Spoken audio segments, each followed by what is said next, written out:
mumastreets esocial media mandinoswera ndichiona kuti nyaya dziri kufamba sei. Aiwa, ndinayo nyaya yandiroda, ndinawo mafotos andiroda kuratidza yani. Ndine mafotos andiroda kuti ndikuratidzei vazukuru. Chokwadi ndechekuti love is beautiful. Mazviyo vazukuru? Love is beautiful. Chinonzi love. Rudo chaichaika. Akanaka. Rudo anonaka vazukuru. So ndisanda kuratidzai neumwe mufananidzo ndine 2 vanhu vandoda kuratidzai nditi i3 but mafotos anenge ari 2 amene muchazvibatanidza sei.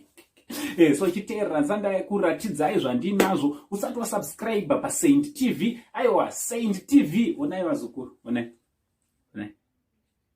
Right, onai.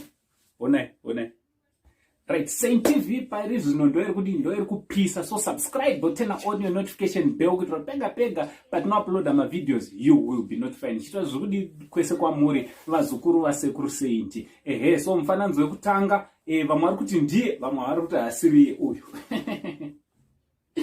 Munhu akafanana nani uyu, vamwe vari kuti ndiye, vamwe vari kuti asiriye but angaenda kutraining zvarini. Munhu anga ari mbori mukati obva atobuda oenda kutraining obva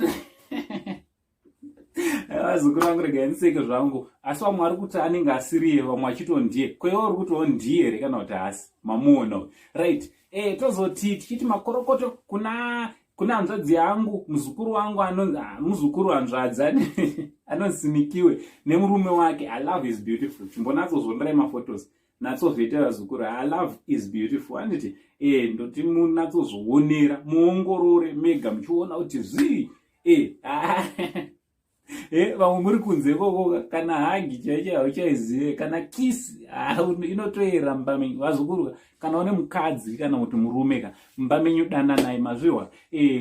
Upenyu upfupi kuti munge makatsamwidzana always. Dananai ende gara nemunhu waunatsonzwa kuti uyu unoda. Vasati varoora musanyenge vanhu kana kubvuma munhu wausingada. Nditi usabvume munhu wese nekuti ane troubles. Kana usichinzwa kuti haudi. Because ukaroorwa nemunhu nenyaya yekuti makore afamba, mumba umu uchazonoona kuti haumude then zvine zvakadhakwa muzukuru. Wotozoona kuti pandandiri ndega zvazvitori bho. So musamhanya.